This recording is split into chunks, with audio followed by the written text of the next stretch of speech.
Fala, Tricolada, fala, meus queridos, belezinha, como é que vocês estão? Tudo tranquilo? Tá feliz aí que acabou a data FIFA? É, amigos, 12 dias sem o treinador do Fluminense, jogo importante contra o Vasco no sábado, 5 dias de folga, 5 dias de folga em 12 dias de treinamento, sem o técnico que tá com a seleção brasileira, sem seu auxiliar importante, que foi prometido, né?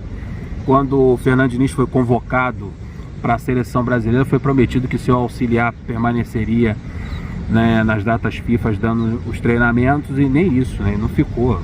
Nem o preparador físico, a comissão técnica toda do Fernando Diniz ficou 12 dias lá com a seleção brasileira, e a seleção ficou na responsabilidade do Cadu e principalmente do Marcão. O Fluminense que também não teve o Arias, que foi para a seleção colombiana, não teve o Nino, não teve o André. O Nino e o André também não jogaram pela seleção brasileira, só treinaram. Eu acho até que o André deveria ter entrado nesse jogo contra o Peru, pela atuação de alguns jogadores ali do meio de campo. Tem vaga para o André nesse time titular. E agora a gente vai saber se teve, né, alguma influência, se teve algum prejuízo esses 12 dias aí de data FIFA, de treinamento sem o treinador Fernando Diniz. Muitas folgas, achei um exagero, 5 dias de folga. E os vídeos que foram apresentados, que nós vimos aí pelas redes sociais, muita brincadeira, corredor polonês, toquinho, brincadeira com a bola, mas treinamento mesmo, com um grupo. Eu tô ansioso e quero muito ver o mais depressa possível esse Fluminense e Vasco lá no Engenhão, no tapetinho do Botafogo, como é que vai estar esse Fluminense, né? O Arias estava com a seleção colombiana, participou muito bem do primeiro do primeiro jogo da eliminatória, foi muito bem, muito elogiado. Já no segundo jogo a Colômbia empatou com o Chile em 0-0 e jogou 71 minutos, mas diferente dele, o André e o Nino não participaram de nenhum dos dois jogos da seleção brasileira. Também é um preocupante, preocupado também com o Ganso, que não vem treinando.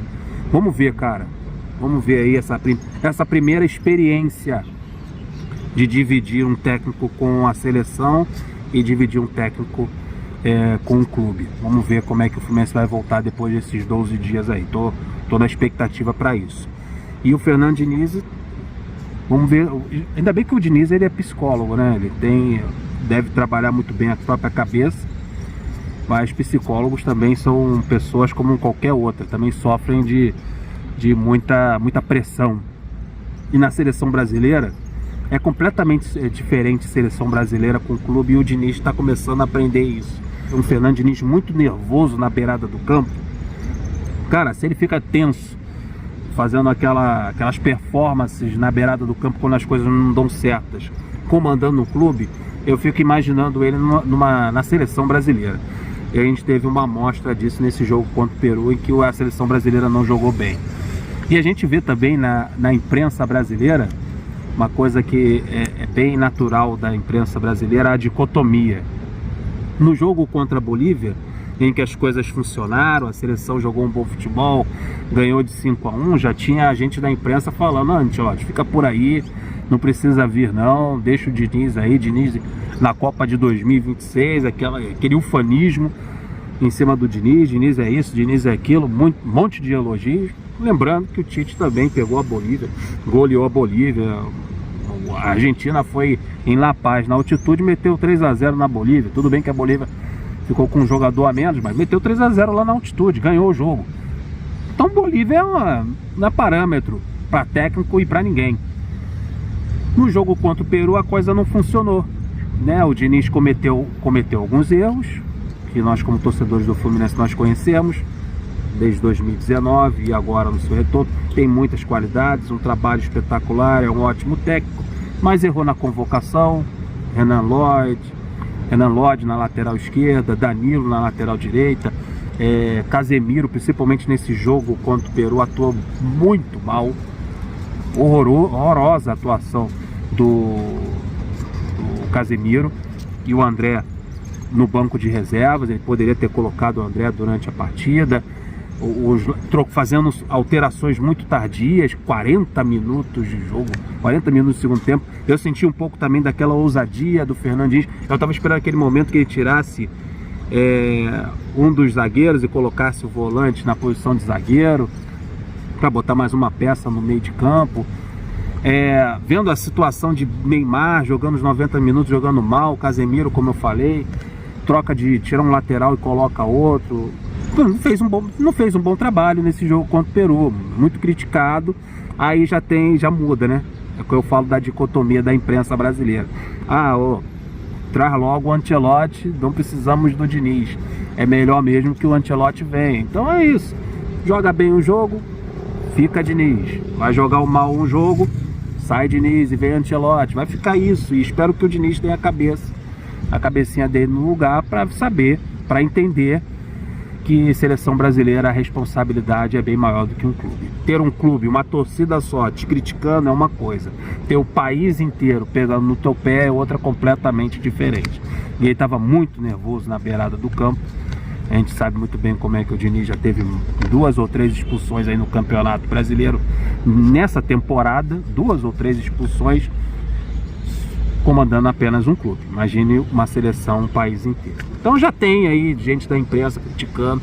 E a gente precisa entender, a imprensa precisa entender, agora defendendo aqui o Fernando Diniz, que esse sistema tático, essa forma de jogar dele, que ele apresenta, que é muito elogiada, num clube é uma coisa, na seleção é outra completamente diferente. No clube ele tem tempo para isso, é treinamento durante a semana, é terça, quarta, quinta, sexta, trabalhando dessa forma, isso é massificado, isso é repetido.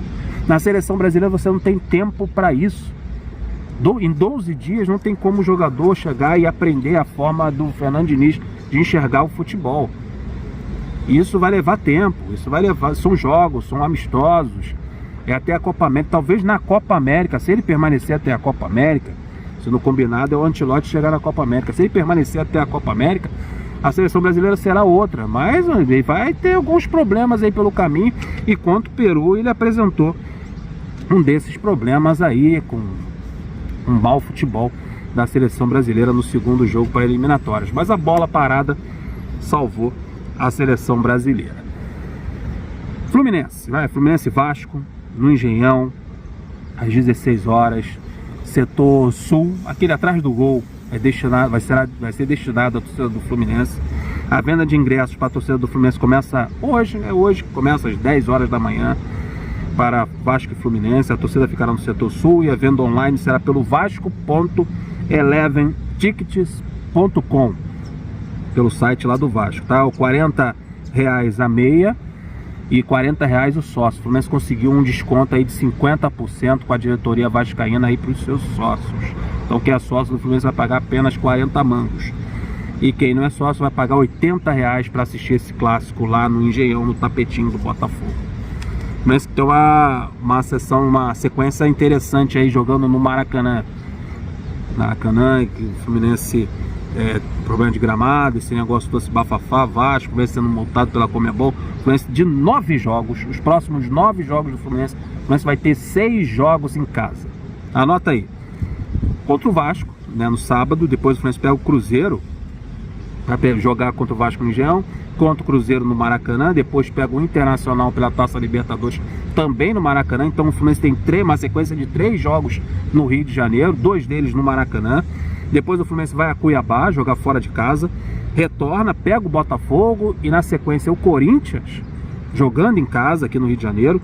Depois viaja para Bragança Paulista para pegar o Bragantino, e para encerrar essa sequência aí de 9 jogos, o Fluminense pega o Goiás no Rio de Janeiro. De 9 jogos, nos 9 próximos jogos do Fluminense, 6 serão em casa. E o Fluminense tem um ótimo aproveitamento jogando em casa, e espero que o Fluminense represente. E os jogos fora de casa, contra Goiás, aliás, contra o Bragantino e contra o Cuiabá, 2 jogos nessa sequência, o Fluminense tem plenas condições de conseguir uma vitória.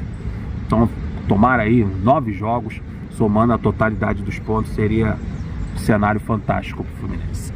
Tô indo nessa, deixa aquele like esperto, se inscreva no canal, compartilha, até o próximo vídeo. Flui!